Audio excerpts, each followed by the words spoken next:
ಎಲ್ರಿಗೂ ನಮಸ್ಕಾರ. ನಮ್ಮ ಅಡುಗೆ ಚಾನೆಲ್ಗೆ ಸ್ವಾಗತ. ಇವತ್ತಿನ ವಿಶೇಷ ಮಕ್ಕಳ ಲಂಚ್ ಬಾಕ್ಸ್ಗೋಸ್ಕರ ಸುಮಾರು 1 ವಾರಕ್ಕಾಗಷ್ಟು ರೆಸಿಪಿಗಳು. ಎಲ್ಲವುದನ್ನು ಮಾಡೋದು ಸುಲಭ, ಮಕ್ಕಳಿಗೆ ಖಂಡಿತವಾಗ್ಲೂ ಇಷ್ಟ ಆಗುತ್ತೆ. ಟ್ರೈ ಮಾಡಿ ನೋಡಿ. ಮೊದಲನೇ ರೆಸಿಪಿ ಫ್ರೈಡ್ ರೈಸ್. ಮೊದಲನೇ ಸ್ಟೆಪ್ಪಲ್ಲಿ ಬಾಣಲೆ ಇಟ್ಕೊಂಡಿದ್ದೀನಿ. 2ರಿಂದ 3 ಚಮಚದಷ್ಟು ಎಣ್ಣೆ ಕ್ವಾಂಟಿಟಿನ ನಿಮ್ಮ ಇಷ್ಟದ ಪ್ರಕಾರ ಹಾಕ್ಕೊಳ್ಳಿ. ಫ್ರೈಡ್ ರೈಸಲ್ಲಿ ಸ್ವಲ್ಪ ಎಣ್ಣೆ ಮುಂದಾಗಿದ್ದರೆ ಚೆನ್ನಾಗಿರುತ್ತೆ. ಕಟ್ ಮಾಡಿ ಇಟ್ಕೊಂಡಿರೋ ಈರುಳ್ಳಿ, ಹಸಿರು ಈರುಳ್ಳಿ ಅಂದರೆ ಸ್ಪ್ರಿಂಗ್ ಆನಿಯನ್ ಕೆಳಗಡೆ ಈರುಳ್ಳಿ ಇರುತ್ತಲ್ಲ, ಹಸಿ ಈರುಳ್ಳಿ, ಫ್ರೆಶ್ ಆಗಿರೋ ಈರುಳ್ಳಿ, ಅದನ್ನೇ ಉಪಯೋಗ ಮಾಡ್ತಾ ಇದ್ದೀನಿ. ಮೀಡಿಯಮ್ ಸೈಜ್ ಸುಮಾರು 3ರಿಂದ 4 ಉಪಯೋಗ ಮಾಡಿದ್ದೆ.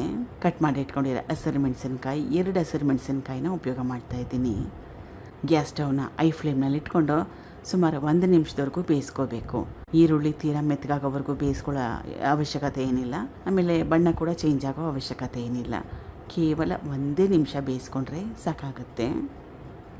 1 ನಿಮಿಷ ಆದಮೇಲೆ ಇಷ್ಟರ ಮಟ್ಟಿಗೆ ಈರುಳ್ಳಿನ ಬೇಯಿಸ್ಕೊಂಡ್ರೆ ಸಾಕು. ಇದು ಹಸಿ ಶುಂಠಿ ಮತ್ತು ಬೆಳ್ಳುಳ್ಳಿ ಪೇಸ್ಟು. ಸಣ್ಣ ಚಮಚದಲ್ಲಿ 1 ಚಮಚದಷ್ಟು ಪೇಸ್ಟ್ ಕೂಡ ಹಾಕೋಬೋದು, ಕುಟ್ಟು ಕೂಡ ಸೇರಿಸ್ಕೋಬೋದು. ಸಣ್ಣದಾಗಿ ಕಟ್ ಮಾಡಿ ಕೂಡ ಉಪಯೋಗ ಮಾಡ್ಬೋದು ಬೆಳ್ಳುಳ್ಳಿ ಮತ್ತು ಹಸಿ ಶುಂಠಿಯನ್ನು. ಇದನ್ನು ಹಾಕೊಂಡ್ಮೇಲೆ ಮತ್ತೊಮ್ಮೆ ಸುಮಾರು 30 ಸೆಕೆಂಡಷ್ಟು ಬಿಸಿ ಮಾಡ್ಕೋಬೇಕು.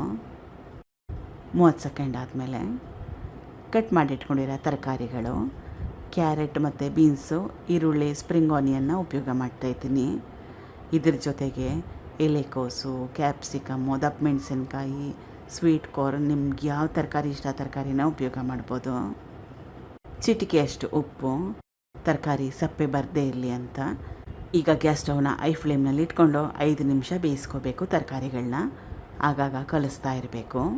5 ನಿಮಿಷ ಆದಮೇಲೆ ತರಕಾರಿಗಳು ಸುಮಾರು ಒಂದು ಅರ್ಧ ಮಟ್ಟಕ್ಕಷ್ಟು, ಅಂದರೆ 50% 50% ಮೆತ್ತಗಾಗಿದೆ. ಇಷ್ಟರ ಮಟ್ಟಿಗೆ ಬೇಯಿಸ್ಕೊಂಡ್ರೆ ಸಾಕಾಗುತ್ತೆ. ತೀರಾ ಮೆತ್ತಗೆ ಬೇಯಿಸ್ಕೊಂಡ್ರೆ ಚೆನ್ನಾಗಿರಲ್ಲ. ಫ್ರೈಡ್ ರೈಸ್ಗೆ ಸ್ವಲ್ಪ ತರಕಾರಿಯಲ್ಲಿ ಹಸಿ ಅಂಶ ಇದ್ದರೆ ಚೆನ್ನಾಗಿರುತ್ತೆ. ಇದು ಸೋಯಾ ಸಾಸು 1 ಟೇಬಲ್ ಸ್ಪೂನಷ್ಟು, ವಿನೆಗರ್ 1 ಟೇಬಲ್ ಸ್ಪೂನಷ್ಟು. ಮನೇಲಿ ಇದೆರಡು ಇಲ್ಲ ಅಂದರೆ ಸ್ಕಿಪ್ ಮಾಡ್ಕೊಳ್ಳಿ, ಹಾಕೊಳ್ಳಿಲ್ಲ ಅಂದರೂ ಪರವಾಗಿಲ್ಲ. ಸಾಸ್ಗಳನ್ನ ಹಾಕೊಂಡ್ಮೇಲೆ ಮತ್ತೊಮ್ಮೆ ಸುಮಾರು 20ರಿಂದ 30 ಸೆಕೆಂಡಷ್ಟು ಬೇಯಿಸ್ಕೋಬೇಕು, ಬಿಸಿ ಮಾಡ್ಕೋಬೇಕು. ಇದ್ರ ಜೊತೆಗೇ ಟೊಮೆಟೊ ಕೆಚಪ್ ಅಥವಾ ಟೊಮೆಟೊ ಸಾಸನ್ನು ಕೂಡ ಸೇರಿಸ್ಕೋಬೋದು. ಅಥವಾ ಕೊನೆಯಲ್ಲಿ ತಿನ್ನೋವಾಗ ಕೂಡ ನಂಚ್ಕೊಂಡು ಥರ ಹಾಕೊಂಡು ಮೇಲೆ ಹಾಕೊಂಡು ಕೂಡ ತಿನ್ಬೋದು. 2 ಆಪ್ಷನ್ ಇದೆ ಟೊಮೆಟೊ ಕೆಚಪ್ನ ಉಪಯೋಗ ಮಾಡಲಿಕ್ಕೆ. 30 ಸೆಕೆಂಡ್ ಆದಮೇಲೆ ಮೊದಲೇ ಮಾಡಿಟ್ಕೊಂಡಿರೋ ಅನ್ನ, ನಾನು ಆ್ಯಕ್ಚುಲಿ ಉಳಿದನ್ನ ರಾತ್ರಿ ಮಾಡಿಟ್ಕೊಂಡಿರೋ ಉಳಿದನ್ನ ಉಪಯೋಗ ಮಾಡ್ತಾಯಿದ್ದೀನಿ. ನಾವು ಯಾವಾಗಲೂ ಅನ್ನ ಉಳಿದ್ರೆ ಚಿತ್ರಾನ್ನ, ಮೊಸರನ್ನ ಮಾಡ್ಕೊಳ್ತೀವಿ. ಈ ರೀತಿಯಾಗಿರೋ ಡಿಫ್ರೆಂಟ್ ಆಗಿರೋ ರೆಸಿಪಿಗಳನ್ನ ಕೂಡ ಮಾಡ್ಕೋಬೋದು. ರುಚಿಗೆ ತಕ್ಕಷ್ಟು ಉಪ್ಪನ್ನ ನೋಡಿ ಹಾಕ್ಕೊಳ್ಳಿ. ತರಕಾರಿ ಬೇಯಿಸ್ಲಿಕ್ಕೆ ಕೂಡ ಉಪಯೋಗ ಮಾಡಿದ್ದೆ. ಸಾಸಲ್ಲಿ ಕೂಡ ಸ್ವಲ್ಪ ಉಪ್ಪಿನ ಅಂಶ ಇರುತ್ತೆ. ಇದು ಕಾಳು ಮೆಣಸಿನ ಪುಡಿ, ಬ್ಲ್ಯಾಕ್ ಪೆಪ್ಪರ್ ಪೌಡರ್, ಸಣ್ಣ ಚಮಚದಲ್ಲಿ 1 ಚಮಚದಷ್ಟು ಕಲಿಸ್ಕೋಬೇಕು. ಅನ್ನ ಹಾಕ್ಕೊಂಡ್ಮೇಲೆ ಗ್ಯಾಸ್ ಸ್ಟವ್ನ ಐ ಫ್ಲೇಮ್ನಲ್ಲಿ ಇಟ್ಕೊಂಡು 2 ನಿಮಿಷ ಬಿಸಿ ಮಾಡಿಕೊಂಡ್ರೆ ಸಾಕಾಗುತ್ತೆ. ಮತ್ತೊಮ್ಮೆ ಉಳಿದಿರೋ ಸ್ವಲ್ಪ ಸ್ಪ್ರಿಂಗ್ ಆನಿಯನ್. ಫ್ರೈಡ್ ರೈಸಲ್ಲಿ, ವೆಜಿಟೇಬಲ್ ಫ್ರೈಡ್ ರೈಸಲ್ಲಿ ತರಕಾರಿಗಳನ್ನ ಧಾರಾಳವಾಗಿ ಉಪಯೋಗ ಮಾಡಿದ್ರೆ ಚೆನ್ನಾಗಿರುತ್ತೆ. ಈಗ ಇದಾಗಿದೆ. ಗ್ಯಾಸ್ ಸ್ಟವ್ನ ಆಫ್ ಮಾಡ್ಕೋಬೋದು. ಸರ್ವ್ ಮಾಡೋಂಗಿದ್ರೆ ಟೊಮೆಟೊ ಕೆಚಪ್ ಜೊತೆಗೆ ಸರ್ವ್ ಮಾಡ್ಬೋದು. ಟ್ರೈ ಮಾಡಿ ನೋಡಿ ಒಂದು ಸಲ, ಸಕ್ಕ ಟೇಸ್ಟಿಯಾಗಿರುತ್ತೆ. ಮಾಡೋದು ಕೂಡ ತುಂಬಾ ಸುಲಭ, ಬೆಳಗ್ಗೆ ಹೊತ್ತು ಟೈಮ್ ಇಲ್ದಿದ್ದಾಗ. 2ನೇ ರೆಸಿಪಿ ಪಾಸ್ತಾ.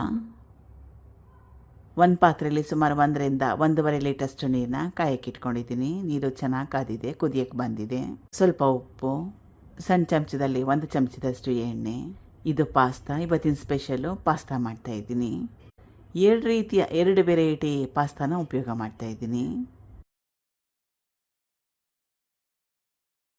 ಸುಮಾರು 250 ಗ್ರಾಮ್ಸಷ್ಟು ಪಾಸ್ತಾನ ಉಪಯೋಗ ಮಾಡ್ತಾಯಿದ್ದೀನಿ. ಇಬ್ಬರಿಗೆ ಸಾಕಾಗತ್ತೆ. ಈಗ ಪಾಸ್ತಾ ಮೆತ್ತಗಾಗೋವರೆಗೂ ಬೇಯಿಸ್ಕೋಬೇಕು. ಸುಮಾರು 6ರಿಂದ 7 ನಿಮಿಷ ಬೇಕಾಗತ್ತೆ. ನೆನ್ಪಿಟ್ಕೊಳ್ಳಿ, ಗ್ಯಾಸ್ ಸ್ಟವ್ನ ಐ ಫ್ಲೇಮ್ನಲ್ಲೇ ಇಟ್ಕೊಳ್ಳಿ. ಸುಮಾರು 6ರಿಂದ 7 ನಿಮಿಷ ಆದಮೇಲೆ ಈಗ ಪಾಸ್ತಾ ಬೆಂದಿದೆ. ಇಮ್ಮಿಡಿಯೇಟಾಗಿ ತಕ್ಷಣವೇ ಬಿಸಿನೀರಿಂದ ತೆಗೆದುಬಿಡಬೇಕು, ಇಲ್ಲಾಂದರೆ ಪಾಸ್ತಾ ಓವರ್ ಕುಕ್ ಆಗೋಗುತ್ತೆ. ಇದು ಪಾಸ್ತಾನ ಬೇಯಿಸಿಟ್ಕೊಂಡಿದ್ನಲ್ಲ ಆ ನೀರು, ಅದರದ್ದು ಸ್ಟಾಕಿಂಗ್ ಇದು. ಇದನ್ನು ಎತ್ತಿಡಿ ಮುಂದೆ ಬೇಕಾಗುತ್ತೆ. ಈಗ ಬಿಸಿ ಬಿಸಿಯಾಗಿರೋ ಪಾಸ್ತಾ ಮೇಲೆ ತಣ್ಣೀರನ್ನ ಹಾಕ್ಕೋಬೇಕು. ಈ ರೀತಿ ಮಾಡೋದ್ರಿಂದ ಓವರ್ ಕುಕ್ ಆಗಲ್ಲ. ಈಗ ಪಾಸ್ತಾ ರೆಡಿಯಾಗಿದೆ. ಇದಕ್ಕೆ ಗ್ರೇವಿನ ರೆಡಿ ಮಾಡ್ಕೋಬೇಕು. ಬಾಣಲೆ ಇಟ್ಕೊಂಡಿದ್ದೀನಿ. 1 ಚಮಚದಷ್ಟು, ದೊಡ್ಡ ಚಮಚದಲ್ಲಿ 1 ಚಮಚದಷ್ಟು ಎಣ್ಣೆ, ಬೆಣ್ಣೆ 1 ಟೇಬಲ್ ಸ್ಪೂನಷ್ಟು. ಈರುಳ್ಳಿನ ಸಣ್ಣ ಸಣ್ಣದಾಗಿ ದಪ್ಪ ನಿಮಗೆ ಯಾವ ರೀತಿ ಇಷ್ಟ ಆ ರೀತಿಯಾಗಿ ಕಟ್ ಮಾಡ್ಕೋಬೋದು. ಇದು ಚಿಕ್ಕದಾಗಿ ಕಟ್ ಮಾಡಿಟ್ಕೊಂಡಿರೋ ಬೆಳ್ಳುಳ್ಳಿ ಹೆಸಳು, ಸುಮಾರು ಒಂದು 10ರಿಂದ 12 ಹೆಸಳಷ್ಟನ್ನ ಉಪಯೋಗ ಮಾಡಿದ್ದೆ. ಈ 2 ಪದಾರ್ಥಗಳನ್ನ 2 ನಿಮಿಷ ಬೇಯಿಸ್ಕೊಂಡ್ರೆ ಸಾಕಾಗುತ್ತೆ. 2 ನಿಮಿಷ ಆದಮೇಲೆ ಇದು ಕ್ಯಾಪ್ಸಿಕಮ್, ನಿಮ್ಗೆ ಯಾವ ತರಕಾರಿ ಇಷ್ಟ ಆ ತರಕಾರಿನ ಉಪಯೋಗ ಮಾಡ್ಬೋದು. ಮನೇಲಿ ಯಾವುದಿದೆ ನೋಡಿ ಆ ತರಕಾರಿನ ಉಪಯೋಗ ಮಾಡಿ. ಹಸಿ ಬಟಾಣಿ, ಇದಕ್ಕೆ ಮುಸ್ಕಿನ ಜೋಳ ಹಾಕ್ಕೊಂಡ್ರೆ ಚೆನ್ನಾಗಿರುತ್ತೆ, ಅಥವಾ ಬೇರೆ ರೀತಿ ಕಲರ್ ಬೆಲ್ ಪೆಪ್ಪರ್ಸ್ ಬರುತ್ತಲ್ಲ, ಅಂದರೆ ಬೇರೆ ಕಲರಿನ ಕ್ಯಾಪ್ಸಿಕಮ್ ಥರ ಬರುತ್ತಲ್ಲ ಅದನ್ನು ಕೂಡ ಉಪಯೋಗ ಮಾಡ್ಬೋದು. ಎಲ್ಲೋ ಕೆಂಪುದು ಬರುತ್ತಲ್ಲ ಅದನ್ನು ಕೂಡ ಉಪಯೋಗ ಮಾಡ್ಬೋದು. ಚಿಟಿಕೆಯಷ್ಟು ಉಪ್ಪು. ತರಕಾರಿಗಳನ್ನ ತುಂಬಾ ಮೆತ್ತಗಾಗೋವರೆಗೂ ಬೇಯಿಸ್ಕೊಳ್ಳೋ ಅವಶ್ಯಕತೆ ಏನಿಲ್ಲ. 2ರಿಂದ 3 ನಿಮಿಷ ಬೇಯಿಸ್ಕೊಂಡ್ರೆ ಸಾಕಾಗತ್ತೆ. ಸುಮಾರು 2ರಿಂದ 3 ನಿಮಿಷ ಆದಮೇಲೆ ಬ್ಯಾಡಗಿ ಅಚ್ಕಾರದ ಪುಡಿ 1 ಟೇಬಲ್ ಸ್ಪೂನಷ್ಟು, ಧನಿಯಾ ಪುಡಿ 1 ಟೇಬಲ್ ಸ್ಪೂನಷ್ಟು, ಇದು ಗರಂ ಮಸಾಲ ಸ್ವಲ್ಪ, ಆಮೇಲೆ ಮ್ಯಾಗಿ ಮಸಾಲ, ಈ ಮ್ಯಾಜಿಕ್ ಪುಡಿ ಅಂತ ಬರುತ್ತಲ್ಲ ಅದನ್ನು ಕೂಡ ಉಪಯೋಗ ಮಾಡ್ಬೋದು. ಅಥವಾ ಪಾಸ್ತಾ ಮಸಾಲ ಸಿಗುತ್ತೆ ಅಂಗಡಿಗಳಲ್ಲಿ, ಪಾಸ್ತಾ ಮಸಾಲ ಪುಡಿ ಸಿಗುತ್ತೆ, ಅದನ್ನು ಕೂಡ ಉಪಯೋಗ ಮಾಡ್ಬೋದು. 1 ಟೇಬಲ್ ಸ್ಪೂನಷ್ಟು ತಂದೂರಿ ಮಯೋನೀಸ್ ಸಾಸ್, ಇದನ್ನು ಆಪ್ಷನಲಾಗಿ ಇಟ್ಕೊಳ್ಳಿ, ಮನೇಲಿಲ್ಲ ಅಂದರೆ ಹಾಕ್ಕೊಳ್ಳಿಲ್ಲ ಅಂದರೆ. ಇದು ಟೊಮೆಟೊ ಪ್ಯೂರಿ, ಹಸಿ ಟೊಮೆಟೊನ ರುಬ್ಬಾಕ್ತಾ ಇರೋದು. 1 ದೊಡ್ಡ ಟೊಮೆಟೊನ ಉಪಯೋಗ ಮಾಡಿದ್ದೆ ಇದಕ್ಕೆ. ಉಪ್ಪನ್ನೊಮ್ಮೆ ಟೇಸ್ಟ್ ಮಾಡಿ ನೋಡಿ, ಕಡಿಮೆ ಇದ್ದರೆ ಉಪ್ಪನ್ನ ಹಾಕ್ಕೋಬೇಕು. ನಾನು ಸ್ವಲ್ಪ ಉಪ್ಪನ್ನ ಸೇರಿಸ್ಕೊಳ್ತಾ ಇದ್ದೀನಿ. ಇವಾಗ ಚೆನ್ನಾಗಿ ಕುದಿಸ್ಕೋಬೇಕು ಈ ಪದಾರ್ಥಗಳನ್ನೆಲ್ಲ ಹಾಕೊಂಡ್ಮೇಲೆ. ಈಗ ಗ್ರೇವಿ ರೆಡಿಯಾಗಿದೆ. ಇದಕ್ಕೆ 1-2 ಸೌಟಷ್ಟು ಪಾಸ್ತಾನ ಬೇಯಿಸಿಟ್ಟಿದ್ದಲ್ಲ ನೀರು, ಆ ನೀರನ್ನ ಉಪಯೋಗ ಮಾಡ್ತಾಯಿದ್ದೀನಿ. ಪಾಸ್ತಾ ಸ್ಟಾಕ್ ಅಂತ ಕರೆದ್ರೂ ಕೂಡ ತಪ್ಪಾಗೋದಿಲ್ಲ. ಬೇಯಿಸಿಟ್ಕೊಂಡಿರೋ ಪಾಸ್ತಾ ಚೆನ್ನಾಗಿ ಕಲಿಸ್ಕೋಬೇಕು. ಎಲ್ಲ ಆದಮೇಲೆ ಒಂದು ಸಲ ಟೇಸ್ಟ್ ಮಾಡಿ ನೋಡಿ, ಉಪ್ಪೇನಾದರೂ ಕಡಿಮೆ ಇದ್ದರೆ ಹಾಕೋಬೋದು. ಇದ್ರ ಮೇಲೆ ಚೀಸು, ನಾನು ಸ್ಲೈಸ್ ಚೀಸ್ನ ಉಪಯೋಗ ಮಾಡ್ತಾಯಿದ್ದೀನಿ, ಅಥವಾ ಅಮೂಲ್ದು ಬ್ಲಾಕ್ ಬರುತ್ತಲ್ಲ ಅದಿದ್ದರೆ ಅದನ್ನು ಕೂಡ ತುರಿದು ಉಪಯೋಗ ಮಾಡ್ಬೋದು. ಮುಚ್ಚಿಡಬೇಕು, ಒಂದು 5 ನಿಮಿಷ ಮುಚ್ಚಿಡಬೇಕು, ಎಲ್ಲ ಕರೆಕ್ಟಾಗಿ ಸೆಟ್ ಆಗಬೇಕು. 5 ನಿಮಿಷ ಆದಮೇಲೆ ಈಗ ಮಕ್ಕಳ ಫೇವ್ರೇಟ್ ವೆಜಿಟೇಬಲ್ ಪಾಸ್ತಾ ರೆಡಿಯಾಗಿದೆ. ಸಖತ್ ಟೇಸ್ಟಿಯಾಗಿರುತ್ತೆ. ಮಳೆಗಾಲದಲ್ಲಿ ಸ್ಕೂಲಿಂದ ಮಕ್ಕಳು ಮನೆಗೆ ಬಂದಮೇಲೆ ಬಿಸಿ ಬಿಸಿಯಾಗಿ ಮಾಡಿಕೊಡಿ, ಆರೋಗ್ಯಕರ ಕೂಡ. ಚೀಸ್ ಹಾಕ್ಕೊಳ್ಳೋದೇನು ಕಂಪಲ್ಸರಿ ಏನಿಲ್ಲ, ಎಕ್ಸ್ಟ್ರಾ ಟೇಸ್ಟ್ಗೋಸ್ಕರ ಹಾಕ್ಕೊಳ್ಳೋದು, ಅದನ್ನು ಕೂಡ ಸ್ಕಿಪ್ ಮಾಡ್ಕೋಬೋದು. ತಂದೂರಿ ಮಯೋನೀಸ್ ಸಾಸ್ ಕೂಡ ಕಂಪಲ್ಸರಿ ಏನಿಲ್ಲ, ಅದನ್ನು ಆಪ್ಷನಲ್ ಆಗಿ ಇಟ್ಕೊಳ್ಳಿ. ಅದಕ್ಕೆ ಬದಲಾಗಿ ಟೊಮೆಟೊ ಸಾಸ್ನ ಉಪಯೋಗ ಮಾಡ್ಬೋದು. ಮತ್ತೆಲ್ಲ ಪದಾರ್ಥಗಳು ನಿಮಗೆ ಮನೆಯಲ್ಲೇ ಸಿಗುತ್ತೆ. 3ನೇ ರೆಸಿಪಿ ಮಸಾಲೆ ರೊಟ್ಟಿ. ಮೊದಲನೇ ಸ್ಟೆಪ್ಪಲ್ಲಿ ದೊಡ್ಡದಾಗಿರೋದು ಬಟ್ಲು ತಗೊಂಡಿದ್ದೀನಿ. ಅರ್ಧ kg ಗೋಧಿ ಹಿಟ್ಟು, ಮನೇಲಿ ಬೀಸಿಟ್ಟಿದ್ರೂ ಪರವಾಗಿಲ್ಲ, ರೆಡಿಮೇಡ್ ಗೋಧಿ ಹಿಟ್ಟಾದ್ರೂ ಪರವಾಗಿಲ್ಲ. ಹೇಳಿರೋ ಕ್ವಾಂಟಿಟಿಯಲ್ಲಿ ಮಾಡಿಕೊಂಡ್ರೆ ಸುಮಾರು ಒಂದು 3 ಜನಕ್ಕೆ ಈ ರೆಸಿಪಿ ಸಾಕಾಗುತ್ತೆ. ರುಚಿಗೆ ತಕ್ಕಷ್ಟು ಉಪ್ಪು, ಸ್ವಲ್ಪ ಅರಿಶಿನ. ಇದು ಬೇಯಿಸಿಟ್ಕೊಂಡಿರೋ ಆಲೂಗಡ್ಡೆನ ಬೇಯಿಸ್ಕೊಂಡು ಸಿಪ್ಪೆ ತೆಗೆದು ನುಣ್ಣಗೆ ಮಾಡಿ ಉಪಯೋಗ ಮಾಡ್ತಾಯಿದ್ದೀನಿ. ಸುಮಾರು ಒಂದು ಅರ್ಧ kg ಆಲೂಗಡ್ಡೆನ ಉಪಯೋಗ ಮಾಡಿದ್ದೆ. ಚಿಕ್ಕದಾಗಿ ಕಟ್ ಮಾಡಿ ಇಟ್ಕೊಂಡಿರೋ ಹಸಿರು ಮೆಣಸಿನ್ಕಾಯಿ, ಚಿಕ್ಕದಾಗಿ ಕಟ್ ಮಾಡಿ ಇಟ್ಕೊಂಡಿರೋ ಕೊತ್ತಂಬರಿ ಸೊಪ್ಪು 1 ಎಡಿಯಷ್ಟು. ಕೊತ್ತಂಬರಿ ಸೊಪ್ಪಿಗೆ ಬದಲಾಗಿ ಪಾಲಕ್ ಸೊಪ್ಪು, ಮೆಂತ್ಯ ಸೊಪ್ಪು ಉಪಯೋಗ ಮಾಡ್ಕೋಬೋದು. ಇಷ್ಟ ಇದ್ದರೆ ನಿಮಗೆ ಇದಕ್ಕೆ ಸ್ವಲ್ಪ ಹಸಿ ಶುಂಠಿ ಬೆಳ್ಳುಳ್ಳಿ ಪೇಸ್ಟನ್ನು ಕೂಡ ಸೇರಿಸ್ಕೋಬೋದು, ಅವಶ್ಯಕತೆ ಏನಿಲ್ಲ, ಇಷ್ಟ ಇದ್ದರೆ ಸೇರಿಸ್ಕೋಬೋದು. ಮೊದಲಿಗೆ ಒಂದು ಸಲ ಚೆನ್ನಾಗಿ ಕೈ ಆಡಿಸ್ಕೊಂಬಿಡ್ಬೇಕು, ಎಲ್ಲ ಪದಾರ್ಥಗಳು ಚೆನ್ನಾಗಿ ಹೊಂದ್ಕೊಳ್ಳೋ ಥರ. ಆಲೂಗಡ್ಡೆಯಲ್ಲಿ ತೇವಾಂಶ ಇರುತ್ತೆ, ಅದಕ್ಕೋಸ್ಕರವಾಗಿ ಮೊದಲೇ ಕೈ ಆಡಿಸ್ಕೊಂಡ್ರೆ ಕನ್ಸಿಸ್ಟೆನ್ಸಿ ಕೆಡೋದಿಲ್ಲ. ಇದು ಹುಳಿ ಮೊಸರು, ಸುಮಾರು ಒಂದು 3ರಿಂದ 4 ಟೇಬಲ್ ಸ್ಪೂನಷ್ಟು. ಸ್ವಲ್ಪನೇ ಹಾಕ್ಕೊಳ್ತಾ ಹಿಟ್ಟನ್ನ ನಾದ್ತಾ ಹೋಗಬೇಕು. ಅವಶ್ಯಕತೆ ಬಿದ್ದಾಗ ಹುಳಿ ಮೊಸರನ್ನ ಸೇರಿಸ್ಕೊಳ್ಳಿ ನೀರಿಗೆ ಬದಲಾಗಿ. ಮತ್ತೊಮ್ಮೆ ಸ್ವಲ್ಪ ಹುಳಿ ಮೊಸರು, ಹುಳಿ ಬಂದಿಲ್ಲ ಅಂದರೂ ಕೂಡ ಪರವಾಗಿಲ್ಲ. ಚೆನ್ನಾಗಿ ನಾದ್ಕೋಬೇಕು. ಚಪಾತಿ ಹಿಟ್ಟು ಕನ್ಸಿಸ್ಟೆನ್ಸಿಲಿ ಇದ್ದರೆ ಒಳ್ಳೆಯದು. ಸ್ವಲ್ಪ ಎಣ್ಣೆ, ಹಿಟ್ಟನ್ನ ಸುಮಾರು ಒಂದು ಅರ್ಧ ಗಂಟೆ ನೆನೆಯಕ್ಕೆ ಬಿಡಬೇಕು. ಈಗ ನಾದ್ಕೊಂಡಿರೋ ಹಿಟ್ಟನ್ನ ಸುಮಾರು ಒಂದು ಅರ್ಧ ಗಂಟೆ ನೆನೆಯಕ್ಕೆ ಬಿಡಬೇಕು, ಕರೆಕ್ಟಾಗಿ ಸೆಟ್ ಆಗಬೇಕು. ಅರ್ಧ ಗಂಟೆ ಆದಮೇಲೆ ಮತ್ತೊಮ್ಮೆ ಸುಮಾರು ಒಂದು 2ರಿಂದ 3 ನಿಮಿಷ ಚೆನ್ನಾಗಿ ನಾದ್ಕೋಬೇಕು. ನಾದಿದ್ದಾಗಿದೆ. ಇದನ್ನು ಈ ಮಸಾಲ ಚಪಾತಿನ ಸ್ವಲ್ಪ ದಪ್ಪ ಮಾಡಿಕೊಂಡ್ರೆ ಒಳ್ಳೆಯದು, ಚೆನ್ನಾಗಿರುತ್ತೆ ದಪ್ಪ ಮಾಡಿಕೊಂಡ್ರೆ. ಕರಿ ಎಳ್ಳು, ಸ್ವಲ್ಪ ಬಿಳಿ ಎಳ್ಳನ್ನು ಕೂಡ ಹಾಕ್ಕೋಬೋದು. ಇಷ್ಟ ಇದ್ದರೆ ಇದನ್ನು ಹಿಟ್ಟನ್ನ ನಾದ್ಕೊಳ್ಳೋವಾಗ ಅಜ್ವೈನ್, ಓಂಕಾಳು ಮನೇಲಿದ್ದರೆ ಅದನ್ನು ಕೂಡ ಉಪಯೋಗ ಮಾಡ್ಬೋದು. ಹೆಂಚಿನ ಮೊದಲೇ ಕಾಯಕ್ಕೆ ಇಟ್ಕೊಂಡಿದ್ದೆ, ಹೆಂಚು ಚೆನ್ನಾಗಿ ಕಾದಿದೆ, ಹೊಗೆ ಬರ್ತಾಯಿದೆ. ಇಷ್ಟರ ಮಟ್ಟಿಗಾದರೂ ಹೆಂಚು ಬಿಸಿ ಇರಬೇಕು. ಹೆಂಚೇನಾದರೂ ಜಾಸ್ತಿ ಕಾದಿಲ್ಲ ಅಂದರೆ ಯಾವುದಾದ್ರೂ ಮಾಡ್ಕೊಳ್ಳಿ, ಚಪಾತಿ ಮಾಡ್ಕೊಳ್ಳಿ, ರೊಟ್ಟಿ ಮಾಡ್ಕೊಳ್ಳಿ, ಸಾಫ್ಟಾಗಿ ಬರಲ್ಲ. ಹೆಂಚು ಚೆನ್ನಾಗಿ ಕಾದಿರೋದು ತುಂಬಾ ಮುಖ್ಯ. ಎಣ್ಣೆ ಹಾಕ್ಕೊಳ್ತಾ ಇದ್ದೀನಿ, ಎಣ್ಣೆ ಹಾಕ್ಕೊಳ್ದೆ ಕೂಡ ಮಾಡ್ಕೋಬೋದು, ತುಪ್ಪ ಹಾಕ್ಕೋಬೋದು, ನಿಮ್ಗೆ ಯಾವ ರೀತಿ ಇಷ್ಟ ಆ ರೀತಿ. ಎರಡೂ ಕಡೆ ಚೆನ್ನಾಗಿ ಕೆಂಪಾಗಬೇಕು, ಅಲ್ಲಿವರೆಗೂ ಬೇಯಿಸ್ಕೋಬೇಕು. ಈಗಿದಾಗಿದೆ. ಮಿಕ್ಕಿರೋದಕ್ಕೆ ಸೇಮ್ ಪ್ರೊಸೆಸ್ನ ಫಾಲೋ ಮಾಡಿ.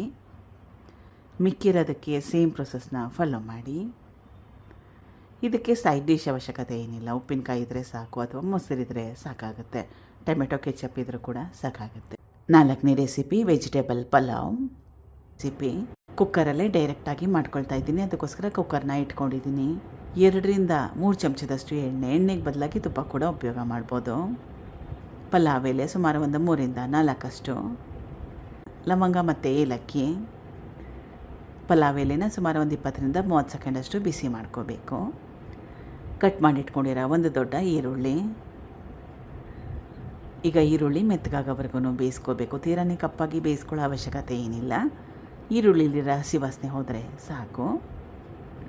ಈರುಳ್ಳಿ ಬೇಯಿಸ್ಟ್ರಲ್ಲಿ ಇದಕ್ಕೆ ಮಸಾಲಾನ ಸ್ವಲ್ಪ ರುಬ್ಬಾಕ್ತಾ ಇದ್ದೀನಿ, ಅದನ್ನು ರುಬ್ಕೊಳ್ಳೋಣ. ಇದು ಪುದೀನ ಮತ್ತು ಕೊತ್ತಂಬರಿ ಸೊಪ್ಪು, 2 ಅರ್ಧ ಹಿಡಿಯಷ್ಟಿದೆ. ಇದು ಬೆಳ್ಳುಳ್ಳಿ, ಹಸಿ ಶುಂಠಿ, ಹಸಿರು ಮೆಣಸಿನ್ಕಾಯಿ. ಸಣ್ಣ ಬಟ್ಲಲ್ಲಿ 1 ಬಟ್ಲಷ್ಟು ತೆಂಗಿನ ತುರಿ, ಸ್ವಲ್ಪ ನೀರು. ಚೆನ್ನಾಗಿ ನುಣ್ಣಗೆ ರುಬ್ಕೋಬೇಕು. ರುಬ್ಬಿದ್ದಾಗಿದೆ. ಈರುಳ್ಳಿ ಕೂಡ ಬೆಂದಿದೆ, ಹಸಿ ವಾಸನೆ ಹೋಗಿದೆ, ಸ್ವಲ್ಪ ಬಣ್ಣ ಚೇಂಜ್ ಆಗಿದೆ. ಬೇರೆ ಪದಾರ್ಥಗಳನ್ನ ಸೇರಿಸ್ಕೊಳ್ಳೋಣ. ತರಕಾರಿ ಕ್ಯಾರೆಟ್ ಮತ್ತು ಬೀನ್ಸು, ಹುರುಳಿಕಾಯಿ ಮತ್ತು ಕ್ಯಾರೆಟು. ಇಷ್ಟ ಇದ್ದರೆ ಹಸಿ ಬಟಾಣಿ ಅಥವಾ ನಿಮ್ಗೆ ಯಾವ ತರಕಾರಿ ಇಷ್ಟ ಆ ತರಕಾರಿನ ಹಾಕೋಬೋದು. ನೋಲ್ಕುಲನ್ನು ಕೂಡ ಹಾಕೋಬೋದು. ಟೊಮೆಟೊ 1, ರುಬ್ಕೊಂಡಿದ್ನಲ್ಲ ಮಸಾಲ ಅದು. ಚೆನ್ನಾಗಿ ಕಲಿಸ್ಕೊಂಡು ಗ್ಯಾಸ್ ಸ್ಟವ್ನ ಲೋ ಫ್ಲೇಮ್ನಲ್ಲಿ ಇಟ್ಕೊಂಡು ಸುಮಾರು ಒಂದು 5 ನಿಮಿಷ ಬೇಯಿಸ್ಕೋಬೇಕು. ಎಣ್ಣೆ ಬಿಡಬೇಕು ಈಗ ಮಸಾಲೆಯಲ್ಲಿ, ಅಲ್ಲಿವರೆಗೂ ಬೇಯಿಸ್ಕೋಬೇಕಾಗತ್ತೆ. ಗ್ಯಾಸ್ ಸ್ಟವ್ನ ಲೋ ಫ್ಲೇಮ್ನಲ್ಲಿ ಇಟ್ಕೊಳ್ಳಿ. ಮಧ್ಯದಲ್ಲೊಮ್ಮೆ ಚೆನ್ನಾಗಿ ಕಲಸಿ. ಸುಮಾರು ಒಂದು 5 ನಿಮಿಷ ಆದಮೇಲೆ ಗ್ರೇವಿಯಲ್ಲಿ ಎಣ್ಣೆ ಬಿಟ್ಟಿದೆ. ಇದು ತೊಳೆದಿಟ್ಕೊಂಡಿರೋ ಅಕ್ಕಿ, ಸುಮಾರು ಒಂದು 1/4 kg ಅಕ್ಕಿನ ಉಪಯೋಗ ಮಾಡ್ತಾಯಿದ್ದೀನಿ. ಅಕ್ಕಿನ ಮೊದಲು ಚೆನ್ನಾಗಿ ಒಂದು 3ರಿಂದ 4 ಸಲ ತೊಳಿಬೇಕು. ತೊಳೆದ್ಮೇಲೆ ನೀರನ್ನ ಸಂಪೂರ್ಣವಾಗಿ ತೆಗೆದ್ಬಿಟ್ಟಿದ್ದೀನಿ. ಈ ರೀತಿಯ ಒಗ್ಗರಣೆಗೆ ಹಾಕ್ಕೊಂಡು 2ರಿಂದ 3 ನಿಮಿಷ ಚೆನ್ನಾಗಿ ಬಿಸಿ ಮಾಡ್ಕೋಬೇಕು. 2 ಗ್ಲಾಸಷ್ಟು ನೀರು, 1 ಗ್ಲಾಸಷ್ಟು ಅಕ್ಕಿನ ಉಪಯೋಗ ಮಾಡಿದ್ದೆ. ರುಚಿಗೆ ತಕ್ಕಷ್ಟು ಉಪ್ಪು ಹಾಕ್ಕೊಂಡ್ಮೇಲೆ ಕಲಿಸ್ಕೋಬೇಕು. ಕಲಿಸ್ಕೊಂಡ್ಮೇಲೆ ಮುಚ್ಚಳ ಮುಚ್ಚಿ ಸುಮಾರು ಒಂದು 2ರಿಂದ 3 ಸೀಟಿನ ಕೂಗಿಸ್ಕೋಬೇಕು. ಈಗ ರುಚಿಯಾಗಿರೋ ಅಂಥ ವೆಜಿಟೇಬಲ್ ಪಲಾವ್ ರೆಡಿಯಾಗಿದೆ. ಕಲಿಸ್ಕೋಬೇಕು, ಒಂದು ಸಲ ಹಗೂರ್ವ ಕಲಿಸ್ಕೋಬೇಕು. ಅನ್ನ ಬೆಂದಮೇಲೆ ಮೆತ್ತಗಾಗಿರುತ್ತೆ. ಜೋರಾಗಿ ಕಲ್ಸಕ್ಕೆ ಹೋದರೆ ಅನ್ನ ಎಲ್ಲ ಮುರಿದೋಗುತ್ತೆ, ತಿನ್ನೋವಾಗ ಚೆನ್ನಾಗಿರಲ್ಲ. ಆ ರೀತಿಯಾಗಿ ಮಾಡಿಕೊಂಡ್ರೆ ಟ್ರೈ ಮಾಡಿ ನೋಡಿ ಒಮ್ಮೆ. 5ನೇ ರೆಸಿಪಿ ಟೊಮೆಟೊ ರೈಸ್. ಮೊದಲನೇ ಸ್ಟೆಪ್ಪಲ್ಲಿ ಬಾಣಲೆ ಇಟ್ಕೊಂಡಿದ್ದೀನಿ. 1 ಟೇಬಲ್ ಸ್ಪೂನಷ್ಟು ಎಣ್ಣೆ, 1 ಟೇಬಲ್ ಸ್ಪೂನಷ್ಟು ಬೆಣ್ಣೆ ಮನೇಲಿಲ್ಲ ಅಂದರೆ ಸ್ಕಿಪ್ ಮಾಡ್ಕೊಳ್ಳಿ, ಹಾಕ್ಕೊಳ್ಳಿಲ್ಲ ಅಂದರೂ ಪರವಾಗಿಲ್ಲ. ಸ್ವಲ್ಪ ಬೆಣ್ಣೆ ಹಾಕ್ಕೊಳ್ಳೋದ್ರಿಂದ ಫ್ಲೇವರು ಚೆನ್ನಾಗಿ ಬರುತ್ತೆ. ಮೊದಲು ಎಣ್ಣೆನ ಹಾಕ್ಕೊಂಡು ಆಮೇಲೆ ಬೆಣ್ಣೆ ಹಾಕ್ಕೋಬೇಕು, ಇಲ್ಲಾಂದರೆ ಬೆಣ್ಣೆ ಸೀದೋಗೋ ಚಾನ್ಸಸ್ ಇರುತ್ತೆ. ಜೀರಿಗೆ ಸಣ್ಣ ಚಮಚದಲ್ಲಿ 1 ಚಮಚದಷ್ಟು. ಇದಕ್ಕೆ ಸಾಸಿವೆ ಅವಶ್ಯಕತೆ ಇಲ್ಲ, ನಿಮ್ಗಿಷ್ಟ ಇದ್ದರೆ ಸೇರಿಸ್ಕೋಬೋದು. ಸಣ್ಣದಾಗಿ ಕಟ್ ಮಾಡಿ ಇಟ್ಕೊಂಡಿರೋ 1 ಸಣ್ಣ ಕ್ಯಾಪ್ಸಿಕಮ್ ಅಥವಾ ದೊಡ್ಡ ಮೆಣಸಿನ್ಕಾಯಿ, ಸಣ್ಣದಾಗಿ ಕಟ್ ಮಾಡಿ ಇಟ್ಕೊಂಡಿರೋ 1 ದೊಡ್ಡ ಈರುಳ್ಳಿ ಅಥವಾ ಮೀಡಿಯಂ ಸೈಜ್ ಈರುಳ್ಳಿ ಹಾಕೊಂಡ್ರು ಕೂಡ ಪರವಾಗಿಲ್ಲ. ಈರುಳ್ಳಿ ಜೊತೆಗೇ ಕ್ಯಾಪ್ಸಿಕಮ್ನ ಹಾಕ್ಕೋಬೇಕು. ಇದು ಕುಟ್ಟಿಟ್ಕೊಂಡಿರೋ ಬೆಳ್ಳುಳ್ಳಿ ಮತ್ತು ಹಸಿ ಶುಂಠಿ ಸಣ್ಣ ಚಮಚದಲ್ಲಿ 1 ಚಮಚದಷ್ಟು. ಸ್ವಲ್ಪ ಹಸಿ ಬಟಾಣಿ ಕಲಿಸ್ಕೊಂಡು ಸುಮಾರು ಒಂದು 5 ನಿಮಿಷ ಸಣ್ಣ ಉರಿಲಿ ಇಟ್ಕೊಂಡು ಇದನ್ನು ಬೇಯಿಸ್ಕೋಬೇಕು. ಕ್ಯಾಪ್ಸಿಕಮ್ ಮತ್ತು ಹಸಿ ಬಟಾಣಿ ಬೇಗ ಬೆಂದೋಗುತ್ತೆ. ಸುಮಾರು ಒಂದು 5 ನಿಮಿಷ ಆದಮೇಲೆ ಹಸಿ ಬಟಾಣಿ ಮತ್ತು ಕ್ಯಾಪ್ಸಿಕಮ್ ಬೆಂದಿದೆ, ಅಂದರೆ ಮುಕ್ಕಾಲು ಭಾಗದಷ್ಟು ಬೆಂದಿದೆ. ಇದು ಸಣ್ಣದಾಗಿ ಕಟ್ ಮಾಡಿ ಇಟ್ಕೊಂಡಿರೋ ಚೆನ್ನಾಗಿ ಹಣ್ಣಾಗಿರೋ ಒಂದು ದೊಡ್ಡ ಟೊಮೆಟೊ ಹಾಕಿದ್ಮೇಲೆ ಚೆನ್ನಾಗಿ ಕಲಿಸ್ಕೊಂಡು ಟೊಮೆಟೊ ಮೆತ್ತಗಾಗೋವರೆಗೂ ಬೇಯಿಸ್ಕೋಬೇಕು. ಬೇಗ ಬೆಂದೋಗುತ್ತೆ. ಸುಮಾರು ಒಂದು 5 ನಿಮಿಷ ಸಣ್ಣ ಉರಿಯಲ್ಲಿ ಇಟ್ಕೊಂಡು ಬೇಯಿಸ್ಕೊಂಡ್ರೆ ಸಾಕಾಗುತ್ತೆ. 5 ನಿಮಿಷ ಆದಮೇಲೆ ಟೊಮೆಟೊ ಚೆನ್ನಾಗಿ ಬೆಂದಿದೆ, ಮೆತ್ತಗಾಗಿದೆ. ಬೇರೆ ತರಕಾರಿಗಳು ಕೂಡ ಚೆನ್ನಾಗಿ ಬೆಂದಿದೆ. ಸ್ವಲ್ಪ ಈ ರೀತಿಯಾಗಿ ಸೌಟಿಂದ ಮ್ಯಾಶ್ ಮಾಡ್ಕೋಬೇಕು, ನುಣ್ಣಗೆ ಮಾಡ್ಕೋಬೇಕು. ಅರಿಶಿನ ಸ್ವಲ್ಪ. ಇದು ಬ್ಯಾಡಗಿ ಅಚ್ಕಾರದ ಪುಡಿ 1 ಟೇಬಲ್ ಸ್ಪೂನ್ ಅಷ್ಟು. ಇದು ಖಾರ ಏನು ಜಾಸ್ತಿ ಇರಲ್ಲ, ಬಣ್ಣ ಚೆನ್ನಾಗಿ ಬರುತ್ತೆ ಟೊಮೆಟೊ ರೈಸ್ಗೆ. ಇದು ಪಾವ್ ಭಾಜಿ ಮಸಾಲ ಸಣ್ಣ ಚಮಚದಲ್ಲಿ 1 ಚಮಚದಷ್ಟು. ಇದೇ ಮುಖ್ಯವಾಗಿರೋ ಪದಾರ್ಥ ಈ ರೆಸಿಪಿಯಲ್ಲಿ. ಆದರೆ ಪಾವ್ ಭಾಜಿ ಮಸಾಲ ಮನೇಲಿ ಇಲ್ಲ ಅಂದರೆ ಸ್ವಲ್ಪ ಗರಂ ಮಸಾಲನ ಕೂಡ ಸೇರಿಸ್ಕೋಬಹುದು. ಒಣ ಮಸಾಲೆಗಳನ್ನ ಹಾಕಿದ್ಮೇಲೆ ಸುಮಾರು ಒಂದು 20 ಸೆಕೆಂಡ್ ಅಷ್ಟು ಬಿಸಿ ಮಾಡ್ಕೋಬೇಕು. ಒಣ ಮಸಾಲೆಗಳನ್ನ ಸೀದಿಸ್ಕೋಬಾರ್ದು, ಸೀದೋದ್ರೆ ಟೇಸ್ಟು ಕೆಟ್ಟೋಗುತ್ತೆ. ಸುಮಾರು ಒಂದು 20 ಸೆಕೆಂಡ್ ಆದಮೇಲೆ ಮೊದಲೇ ಮಾಡಿಟ್ಕೊಂಡಿರೋ ಅನ್ನ. ರೈಸ್ ರೆಸಿಪಿ ಇದ್ರೆ ಅನ್ನನ ಉದುರುದ್ರಾಗಿ ಮಾಡ್ಕೊಂಡ್ರೆ ಚೆನ್ನಾಗಿರುತ್ತೆ. ಆಮೇಲೆ ಈ ರೆಸಿಪಿನ ಉಳಿದನ್ನ ಜೊತೆ ಕೂಡ ಮಾಡ್ಕೋಬಹುದು, ರಾತ್ರಿ ಮಿಕ್ಕಿರೋ ಅನ್ನದ ಜೊತೆ ಕೂಡ ಮಾಡ್ಕೋಬಹುದು. ರುಚಿಗೆ ತಕ್ಕಷ್ಟು ಉಪ್ಪು ಹಾಕೊಂಡ್ಮೇಲೆ ಚೆನ್ನಾಗಿ ಕಲಸ್ಕೋಬೇಕು. ಅನ್ನ ಹಾಕಿದ್ಮೇಲೆ ಸುಮಾರು ಒಂದು 2 ರಿಂದ 3 ನಿಮಿಷ ಬಿಸಿ ಮಾಡ್ಕೋಬೇಕು ಅನ್ನನ. ಕೊನೆಯಲ್ಲಿ ಸಣ್ಣದಾಗಿ ಕಟ್ ಮಾಡಿ ಇಟ್ಕೊಂಡಿರೋ ಕೊತ್ತಂಬರಿ ಸೊಪ್ಪು. ಈಗ ರುಚಿಕರವಾಗಿರೋ ಟೊಮೆಟೊ ರೈಸ್ ರೆಡಿಯಾಗಿದೆ. ಕೊನೆಯದು ಇದು ಆಲೂ ಫ್ರೈ ರೆಸಿಪಿನ ತೋರಿಸ್ಕೊಡ್ತಾ ಇದ್ದೀನಿ. ಇದ್ರ ಜೊತೆಗೆ ಚಪಾತಿನ ಮಾಡಿಕೊಡಿ, ಖಂಡಿತವಾಗ್ಲೂ ಮಕ್ಕಳಿಗೆ ಇಷ್ಟ ಆಗುತ್ತೆ. ಇದು ಕಟ್ ಮಾಡಿ ಇಟ್ಕೊಂಡಿರೋ ಹಸಿ ಆಲೂಗಡ್ಡೆ ನೀರಲ್ಲಿ ಕಟ್ ಮಾಡ್ಕೊಂಡ್ಮೇಲೆ ಸೇರಿಸಿಟ್ಟಿದ್ದೀನಿ. ಸುಮಾರು ಒಂದು ಅರ್ಧ kg ಆಲೂಗಡ್ಡೆನ ಉಪಯೋಗ ಮಾಡಿದ್ದೀನಿ. ಮೊದಲು ಸಿಪ್ಪೆ ತೆಗೆದು ಉದ್ದುದ್ದ ಕಟ್ ಮಾಡಿ ಇಟ್ಕೊಂಡಿದ್ದೀನಿ. ಯಾವ ರೀತಿ ತೋರಿಸ್ತಾ ಇದ್ದೀನಿ ನೋಡಿ, ಅದೇ ರೀತಿಯಾಗಿ ಆಲೂಗಡ್ಡೆನ ಕಟ್ ಮಾಡಿ ಡೈರೆಕ್ಟಾಗಿ ನೀರಲ್ಲೇ ಹಾಕಬೇಕು, ಇಲ್ಲಾಂದರೆ ಬಣ್ಣ ಚೇಂಜ್ ಆಗೋಗುತ್ತೆ. ಮುಂದಿನ ಸ್ಟೆಪ್ ಏನಂತ ನೋಡೋಣ. ದೊಡ್ಡದಾಗಿರೋ ಬಟ್ಲಿಗೆ ನೀರಲ್ಲಿ ನೆನೆಸಿಟ್ಟಿದ್ನಲ್ಲ ಕಟ್ ಮಾಡಿ ಇಟ್ಕೊಂಡಿರೋ ಆಲೂಗಡ್ಡೆ ಎಲ್ಲದನ್ನು ಸೇರಿಸ್ಕೊಳ್ತಾ ಇದ್ದೀನಿ. ನೆನ್ಪಿಟ್ಕೊಳ್ಳಿ, ಇದು ಬೇಯಿಸ್ಕೊಂಡಿರೋ ಆಲೂಗಡ್ಡೆ ಎಲ್ಲ ಹಸಿ ಆಲೂಗಡ್ಡೆ. ಬೇರೆ ಪದಾರ್ಥಗಳನ್ನ ಸೇರಿಸ್ಕೊಳ್ಳೋಣ. ರುಚಿಗೆ ತಕ್ಕಷ್ಟು ಉಪ್ಪು, ಇದಕ್ಕೆ ಎಷ್ಟು ಅವಶ್ಯಕತೆ ಇದೆ ಅಷ್ಟು. ಸ್ವಲ್ಪ ಅರಿಶಿನ ಸಣ್ಣ ಚಮಚದಲ್ಲಿ ಅರ್ಧ ಚಮಚದಷ್ಟು. ಧನಿಯಾ ಪುಡಿ ಸಣ್ಣ ಚಮಚದಲ್ಲಿ 1 ಚಮಚದಷ್ಟು. ಬ್ಯಾಡಗಿ ಅಚ್ಕಾರದ ಪುಡಿ ಇದು ದೊಡ್ಡ ಚಮಚದಲ್ಲಿ 1 ಚಮಚದಷ್ಟು. ಇದು ಕಾರ್ನ್ ಫ್ಲೋರ್. ಇದೆಲ್ಲ ಅಂಗಡಿಗಳಲ್ಲೂ ಸುಲಭವಾಗಿ ಸಿಗುತ್ತೆ, ರೇಟ್ ಏನು ಜಾಸ್ತಿ ಇಲ್ಲ. ಸೂಪ್ಗಳಿಗೆ ಎಲ್ಲದಕ್ಕೂ ಉಪಯೋಗ ಮಾಡ್ತೀವಲ್ಲ, ಸೂಪ್ ಗಟ್ಟಿ ಬರಲಿ ಅಂತ, ಅದೇ ಕಾರ್ನ್ ಫ್ಲೋರ್. ಸುಮಾರು ಒಂದು 3 ಟೇಬಲ್ ಸ್ಪೂನ್ ಅಷ್ಟು. ಅಕ್ಕಿ ಹಿಟ್ಟು 3 ಟೇಬಲ್ ಸ್ಪೂನ್ ಅಷ್ಟು. ಎಷ್ಟು ಕಾರ್ನ್ ಫ್ಲೋರ್ ತೊಗೊಂಡಿದ್ನಲ್ಲ ಸೇಮ್ ಕ್ವಾಂಟಿಟಿಯಲ್ಲಿ ಅಕ್ಕಿ ಹಿಟ್ಟು. ಈಗ ಈ ಪದಾರ್ಥಗಳನ್ನ ಚೆನ್ನಾಗಿ ಕಲಿಸ್ಕೋಬೇಕು. ನೀರನ್ನ ಹಾಕೊಳ್ಳೋ ಅವಶ್ಯಕತೆ ಇಲ್ಲ, ಸ್ವಲ್ಪ ಕೂಡ ನೀರು ಬೇಡ. ಇದನ್ನು ಸುಮಾರು ಒಂದು 5 ನಿಮಿಷ ರೆಸ್ಟ್ ಮಾಡೋಕ್ಕೆ ಬಿಡಬೇಕು. ಉಪ್ಪನ್ನ ಹಾಕ್ಕೊಂಡಿರೋದ್ರಿಂದ ಸ್ವಲ್ಪ ನೀರಿನ ಅಂಶ ಬಿಡುತ್ತೆ, ಸ್ವಲ್ಪ ತೇವಾಂಶ ಬರುತ್ತೆ, ಎಲ್ಲ ಪದಾರ್ಥಗಳು ಚೆನ್ನಾಗಿ ಹೊಂದ್ಕೊಳ್ಳುತ್ತೆ. ಸ್ವಲ್ಪ ನೀರು ಬಿಟ್ಟ ಮೇಲೆ ಅಲ್ಲಿವರೆಗೂ ವೆಯ್ಟ್ ಮಾಡಬೇಕು. 5 ನಿಮಿಷ ಬಿಟ್ಟರೆ ಸಾಕಾಗುತ್ತೆ. 5 ನಿಮಿಷ ಆದಮೇಲೆ ಸ್ವಲ್ಪ ನೀರು ಬಿಟ್ಟಿದೆ. ಇನ್ನೂ ಜಾಸ್ತಿ ಹೊತ್ತು ಬಿಟ್ಟರೆ ಇನ್ನೂ ತುಂಬಾ ಜಾಸ್ತಿ ನೀರು ಬಿಡೋಕ್ಕೆ ಶುರುವಾಗೋಗುತ್ತೆ. 5 ನಿಮಿಷ ಬಿಟ್ಟರೆ ಸಾಕು. ಎಲ್ಲಾದ್ರೂ ಚೆನ್ನಾಗಿ ಕೋಟಿಂಗ್ ಆಗಬೇಕು, ಅದನ್ನು ನೋಡ್ಕೊಳ್ಳಿ. ನೆಕ್ಸ್ಟ್ ಸ್ಟೆಪ್ ಏನಂತ ನೋಡೋಣ. ಬಾಣಲೆಯಲ್ಲಿ ಎಣ್ಣೆನ ಕಾಯಕ್ಕೆ ಇಟ್ಕೊಂಡಿದ್ದೀನಿ. ಎಣ್ಣೆ ಚೆನ್ನಾಗಿ ಕಾದಿದೆ, ನೆನ್ಪಿಟ್ಕೊಳ್ಳಿ ಹೈ ಫ್ಲೇಮ್ನಲ್ಲೇ ಇಟ್ಕೋಬೇಕು. ಎಣ್ಣೆಗೆ ಹಾಕೋವಾಗ ನೆನ್ಪಿಟ್ಕೊಳ್ಳಿ ಸಪ್ರೇಟಾಗಿ ಒಂದೊಂದೇ ಹಾಕಿ, ಇಲ್ಲಾಂದರೆ ಒಂದಕ್ಕೊಂದು ಅಂಟ್ಕೊಂಡ್ಬಿಡತ್ತೆ. ಇದು ಅಂಗಡಿಗಳಲ್ಲಿ ಮಾರ್ಕೆಟಲ್ಲಿ ಪೊಟ್ಯಾಟೊ ವೆಜ್ಜಸ್ ಅಂತ ಸಿಗುತ್ತಲ್ಲ, ಸೇಮ್ ಟೇಸ್ಟಲ್ಲಿ ಬರುತ್ತೆ. ನಾನು ಸ್ವಲ್ಪ ದೇಸಿ ಸ್ಟೈಲಲ್ಲಿ ಮಾಡ್ತಾಯಿದ್ದೀನಿ, ಯಾಕಂದರೆ ಮೊಸರನ್ನ ತಿಳಿಸಾರನ್ನ ಅದ್ರ ಜೊತೆಗೆಲ್ಲ ಚೆನ್ನಾಗಿರಲಿ ಅಂತ. ಚೆನ್ನಾಗಿ ಕ್ರಿಸ್ಪಿ ಆಗಬೇಕು, ಗರ್ಗರಿ ಅಂತ ಆಗಬೇಕು, ಅಲ್ಲಿವರೆಗೂ ಫ್ರೈ ಮಾಡ್ಕೋಬೇಕು. ಸುಮಾರು ಒಂದು 3 ರಿಂದ 4 ನಿಮಿಷ ಬೇಕಾಗುತ್ತೆ ಹೈ ಫ್ಲೇಮ್ನಲ್ಲಿ. ನಾನ್ ಸ್ಟಿಕ್ ಬಾಣಲೆ ಇದ್ದರೆ ಒಳ್ಳೆಯದು. ನಿಮಗೆ ಫ್ರೈ ಮಾಡ್ಕೊಳ್ಳೋವಾಗ ಗೊತ್ತಾಗುತ್ತೆ. ಗಟ್ಟಿ ಆದರೆ ಬಾಣಲೆಗೆ ತಿರುವಾಕೊಳ್ಳುವಾಗ ಶಬ್ದ ಬರುತ್ತಲ್ಲ, ಆವಾಗ ಗೊತ್ತಾಗುತ್ತೆ. ಕ್ರಿಸ್ಪಿ ಆಗಿರೋದು ನಿಮಗೆ ಗೊತ್ತಾಗುತ್ತೆ. ಆದರೂ ಕೂಡ ಸುಮಾರು ಒಂದು 3 ರಿಂದ 4 ನಿಮಿಷ ಬೇಕಾಗುತ್ತೆ ಒಂದು ಸೆಟ್ ಆಗಲಿಕ್ಕೆ. ಈಗಿದಾಗಿದೆ, ಕ್ರಿಸ್ಪಿ ಆಗಿದೆ, ಗರ್ಗರಿ ಅಂತಾಗಿದೆ, ಒಳಗಡೆ ಎಲ್ಲ ಚೆನ್ನಾಗಿ ಬೆಂದಿದೆ. ಮಿಕ್ಕಿರೋದಕ್ಕೆ ಸೇಮ್ ಪ್ರೊಸೆಸ್ನ ಫಾಲೋ ಮಾಡಿ. ಈಗ ಎಲ್ಲ ಆಲೂಗಡ್ಡೆಗಳನ್ನ ಫ್ರೈ ಮಾಡ್ಕೊಂಡಿದ್ದೀನಿ. ಫ್ರೈ ಮಾಡ್ಕೊಂಡ್ಮೇಲೆ ಒಂದ್ಸಲ ಉಪ್ಪನ್ನ ಒಮ್ಮೆ ಟೇಸ್ಟ್ ಮಾಡಿ ನೋಡಿ. ಫ್ರೈ ಮಾಡ್ಕೊಂಡ್ಮೇಲೆ ಉಪ್ಪಿನ ಅಂಶ ಕಡಿಮೆ ಆಗಿರುತ್ತೆ, ಹಂಗಿದ್ರೆ ಮೇಲ್ಗಡೆ ಸ್ವಲ್ಪ ಉಪ್ಪನ್ನ ಸೇರಿಸ್ಕೋಬೋದು ಇಷ್ಟ ಇದ್ದರೆ. ಅಚ್ಕಾರದ ಪುಡಿನ ಕೂಡ ಮೇಲ್ಗಡೆ ಸ್ವಲ್ಪ ಹಾಕೋಬೋದು. ಇದು ಎಣ್ಣೆಲಿ ಫ್ರೈ ಮಾಡಿಟ್ಕೊಂಡಿದ್ನಲ್ಲ, ಯಾವ ಎಣ್ಣೆ ಉಪಯೋಗ ಮಾಡಿದ್ನಲ್ಲ ಅದರಲ್ಲೇ ಫ್ರೈ ಮಾಡಿಟ್ಕೊಂಡಿರೋ ಕರಿಬೇವಿನ ಸೊಪ್ಪು. ಟ್ರೈ ಮಾಡಿ ನೋಡಿ. ಮೊಸರನ್ನದ ಜೊತೆಗೆ ತಿಳಿ ಸಾರನ್ನ ಎಲ್ಲದ್ರ ಜೊತೆಗೂ ಚೆನ್ನಾಗಿರುತ್ತೆ. ಏನಿಲ್ಲ ಅಂದರೆ ಈವ್ನಿಂಗ್ ಸ್ನ್ಯಾಕ್ಸ್ ಥರ ಕೂಡ ಮಾಡ್ಕೊಂಡು ತಿನ್ಬೋದು. Thank you for watching. ಧನ್ಯವಾದಗಳು.